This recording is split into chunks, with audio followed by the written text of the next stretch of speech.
Hey everyone, thanks for watching. I've got a different watch here today than what I normally review and talk about. This is a micro brand called Borealis. The model is called Adraga. This is a watch that I had read about but never owned. I know there's a lot of people who are big fans of this brand, this micro brand, and it is an absolutely gorgeous watch, I have to admit, and that's what actually drew me to get it. Nothing more than just I thought it looked absolutely great. I'm going to talk about the things I like about this watch and also a few things that struck me as not that great or in need of improvement. So as you can see here, it comes on a Jubilee bracelet. The Jubilee is all right. It's some of the links, I'm trying to demonstrate it on the video here. Some of the links are not too flexible and sort of grind against one another. It's not a bad bracelet. I want to be fair, but it could use some more refinement.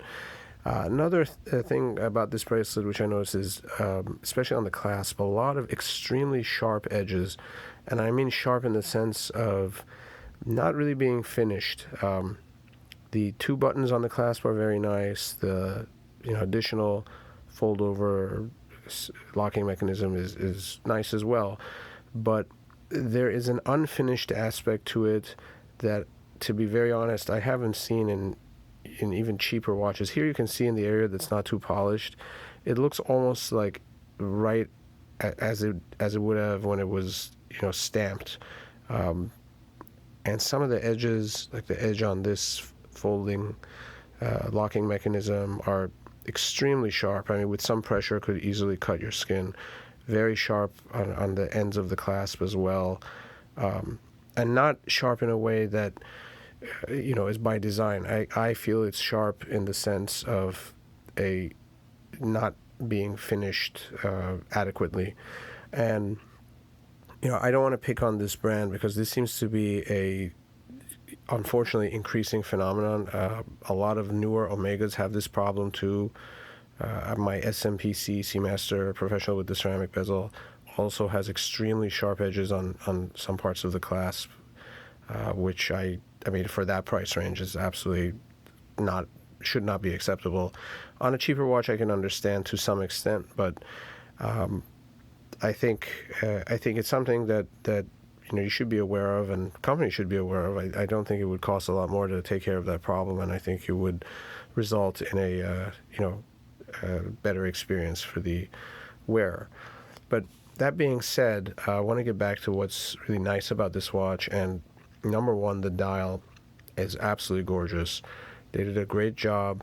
There's a lot of Explorer homage watches out there, many, and they're not all the same. And at the end of the day, it's the design and the attention to design that is evident with this watch. That is what makes it stand out. Everything in the dial is in proportion. This aged lume they've used, I think it's to simulate old radium lume, is an absolutely beautiful color against the black background. I love the little accent for the model name on the dial, the additional bit of color. I think it's a perfect amount. It's not excessive, but it does make the dial more interesting looking. As you can see, there's no date, which is another feature I like, because I'm not too keen on adjusting the date every month, and I like to wear a lot of different watches, so the date feature just adds work for me. Another area I think this watch is really superb in is its proportions. Case is 39.5 millimeters wide. Lugs are 20 millimeter. Lug to lug, I believe, is about 47 millimeter. Here's some shots on my wrist outdoors. Thickness of the watch, I believe, is about 12 millimeter. Altogether, the dimensions just make it a really perfect wear for me, and I suspect for a wide variety of people. It's really well proportioned and not big, not small. I would say, if anything, it wears slightly small, but very slightly. It is close to what a 39 millimeter watch would feel like.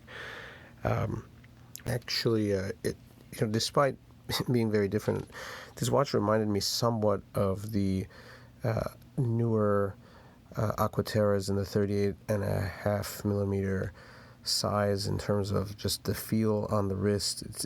It sort of has some heft. It's compact but not tiny. That's the impression I got on the wrist. Other features to take note of: it's a sapphire crystal, very good quality crystal in my opinion. I think it has some anti-reflective coating as well, and that definitely helps with the readability of the dial. The crown is screw down. The watch has 300 meters of water resistance. The movement is a Miyota automatic.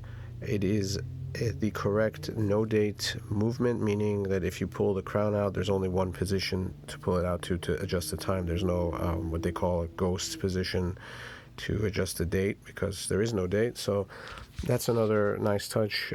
Sometimes these smaller manufacturers will not, or brands will not include that movement when they're selling a no-date version. A lot of times, watches come with a date or no date version, both. So nice bit of attention to that aspect by this brand. Overall, it's a watch I can easily highly recommend. I know there are mixed feelings about watches that replicate famous designs. I really don't see this watch, especially in the color scheme of this one that I have. There are quite a number of different color schemes available for this watch when this watch is available. Something else to make note of: I know this brand does a lot of pre-ordering, and watches do sell out from what I understand. But I think the watch has a sufficiently individual character that it's not really fair to just label it as a copy of an Explorer.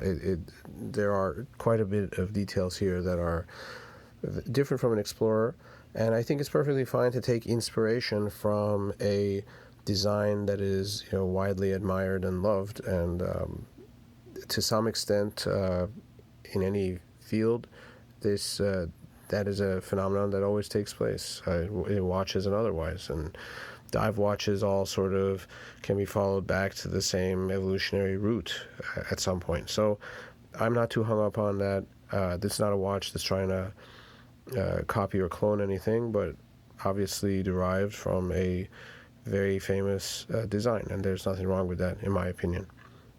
So I hope this was helpful to you if you happen to be looking at this particular watch, and if you happen to accidentally stumble across it as I did, I hope you give this brand a try. I have to admit, besides the small points I made that I found a little bit bothersome about the lack of refined finishing on the clasp, as a whole, the watch they did a great job with the watch, and I see a bright future for this brand for sure. It's really beautiful work, a watch that I've really enjoyed wearing, and a watch that's piqued my interest in this brand. And I'll probably acquire more at a later date, and hopefully have some additional videos about them. So again, thank you for watching. If you've got any comments or questions below, please leave them below, I should say. And if I've left anything out about this watch or this brand, please feel free to let me know. I don't know much about it. I just did some reading on it before making this video, so I'd be happy to learn more. Again, thanks. Till next time.